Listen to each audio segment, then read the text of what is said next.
अगर आप किसी ब्राह्मण देवता को भी प्रणाम कर रहे हो, किसी संत को किसी मंदिर में कहीं भी प्रणाम कर रहे हो, जीवन में ध्यान रखना कभी खाली हाथ मत करना, वरना उससे आपके ऊपर ऋण चढ़ता है। कुछ नहीं है तो पुष्प लेके छोड़ दो, लेकिन खाली हाथ कभी मत करना।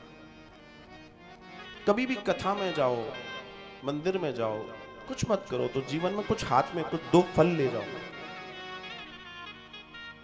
कुछ हाथ में लेके जरूर जाओ, क्योंकि खाली हाथ कभी मत जाना। ईश्वर को ये मत बताओ कि तूने इतना हमें दिया ही नहीं है कि हम कुछ लेकर आए, और किसी दिन उसने मुंह मोड़ लिया तो फिर बाद में मत कहना। हम भगवान को भेंट क्यों देते हैं? इसलिए देते हैं कि ईश्वर तूने हमें दिया है, कुछ तेरे को अर्पण कर रहे हैं, क्योंकि भगवान ने हमें भरपूर दिया है। और अगर हम छोड़ना नहीं सीखेंगे ना तो कभी फिर वापस में प्राप्ति भी नहीं होगी, क्योंकि प्रकृति का नियम है, प्रकृति क्रिया की प्रतिक्रिया देती है। प्रकृति क्रिया नहीं करती, सिर्फ क्रिया और प्रतिक्रिया बराबर होती हैं। ध्यान रखिएगा इस बात का। और दूसरा दर्शन, मान लीजिए आप आ रहे हैं, आप एक फ्रूट की दुकान पे रुके, आपने कहा भैया एक काम कर 6 केले दे दे। ठीक है, आप काय में आए हो? कथा में, और आपने वो छोड़ दिए।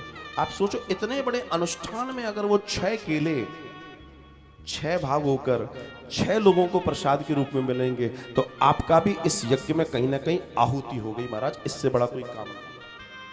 हो सकता है आपकी किस्मत ऐसी ना हो कि आप कभी कथा जैसे आंदोलन में घुस पाओ, या ऐसी कोई कृपा ना हो पाए कि आप ना करा पाओ, पर कम से कम जहां हो रहा है वहां आहुति तो दे सकते हो कि नहीं दे सकते?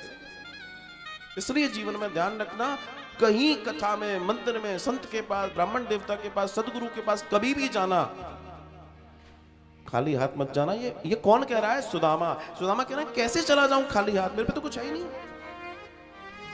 तब सुशीला ने कहा क्यों चिंता करते, स्त्री बहुत समझदार होती है। तब सुदामा जैसे व्यक्ति को परमात्मा मिलते हैं। आप चिंता मत करो, मैं करती हूं, मैं करती हूं। और तब वो गई गांव में, 4 जगहों से उसने थोड़ा थोड़ा एक मुट्ठी चावल लिया, और लेने के बाद वो घर आई। अब सोचो उसके पास एक साबुत कपड़ा भी नहीं है इतना बड़ा कि वो बांध दे, तो छोटे छोटे टुकड़ों को सिया उसने और पोटली में बांधा, और बांध कर कहती है ये ले जाओ, ये देना उनको। सुशीला जानती कि ये वहां पर जाकर कुछ नहीं बोलेंगे, लेकिन ये पोटली बोलेगी, पोटली सब बोलेगी। समझदार को इशारा काफी होता है। सुदामा जी ने बहुत बहुत दुआएं दी, बहुत दुआएं दी कि देवी आज तुमने वो कर दिया कि अपने जीवन में मैं कभी विचार नहीं कर सकता था। उनसे मिलने की इतनी मुझ में तीव्रता थी, लेकिन मैं बस यही सोचता था मैं कैसे जाऊं, कैसे जाऊं। और आज तुमने मुझ पर बड़ी कृपा की है, तुमने मुझे परमात्मा से अर्थात ईश्वर से मिलने के साधन को जुटा दिया।